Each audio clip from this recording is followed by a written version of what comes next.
بسم اللہ الرحمن الرحیم۔ رسول اللہ صلی اللہ علیہ وسلم ہمیشہ دوسرے کی عزت نفس کا خیال رکھتے تھے، یعنی اگر کسی خطا پر یا کسی کے برے عمل پر آپ آگاہ ہوتے، خبردار ہوتے، تو کبھی بھی اس کا نام لے کر اس کو مخاطب کر کے کبھی رسول اللہ تنبیہ نہیں فرمایا کرتے تھے۔ یعنی آپ کا طریقہ یہ ہوتا تھا کہ آپ یہ فرماتے کہ کیا ہو گیا ہے لوگوں کو کہ وہ ایسا ایسا کرتے ہیں،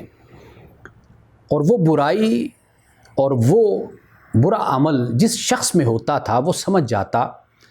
کہ یہ رسول اللہ صلی اللہ علیہ وسلم کا خطاب در حقیقت مجھ سے ہے، اس لیے کہ نفسیات یہ کہتی ہے کہ اگر آپ کسی کو مخاطب کر کے اور اس کی عزت نفس کو مجروح کر کے اگر آپ اس کی تنبیہ کرتے ہیں اور اس کو آگاہ کرتے ہیں تو اس میں کبھی بھی اس سے قبولیت پیدا نہیں ہوتی، بلکہ اس میں ایک ضد، ہٹ درمی اور ایک ٹکراؤ اور تصادم کی نفسیات پیدا ہوتی ہے۔ یعنی اگر کسی شخص کو روکنا ہو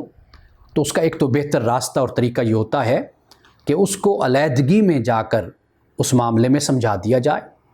اور دوسرا طریقہ یہ ہوتا ہے کہ اگر مجلس میں یا لوگوں کے سامنے بھی بات کہنی ہے تو وہ انداز ایسا اختیار کیا جائے کہ جس میں ایک عمومی انداز ہو، یعنی عمومی انداز ایسا کہ جیسے رسول اللہ صلی اللہ علیہ وسلم فرمایا کرتے تھے کہ لوگوں کو کیا ہو گیا، تو یہ انداز در حقیقت کسی کی عزت نفس کو مجروح نہیں کرتا۔ یہ وہ انداز ہے تبلیغ کا، دعوت کا، کہ جو آج ہمیں اختیار کرنے کی ضرورت ہے، اس لیے کہ اگر آپ دوسرے کو مقابل اور دوسرے کو کنفرنٹیشن کی حالت میں لے کر آتے ہیں تو اس کے بعد اس کے کان اور اس کا دماغ اور اس کی آنکھیں بند ہو جاتی، وہ کسی اچھی بات کو سننے کے لیے تیار نہیں ہوتا اور کسی اچھی بات پر عمل کرنے کے لیے تیار نہیں ہوتا۔ تو رسول اللہ صلی اللہ علیہ وسلم کی سیرت سے اور آپ کی سنت سے اور آپ کی زندگی سے، اسوہ حسنہ سے ہمیں یہ تعلیم ملتی ہے کہ کسی شخص کی عزت نفس کو مجروح نہیں کرنا چاہیے۔ اگر ہم اس کی اصلاح کرنا چاہتے ہیں تو اصلاح کرنے کا طریقہ یہ ہے کہ ہم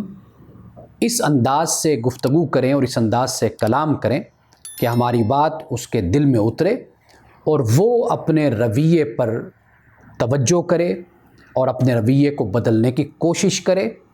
اور ایک اچھا انسان بن کر زندگی گزارنے کا عزم کرے۔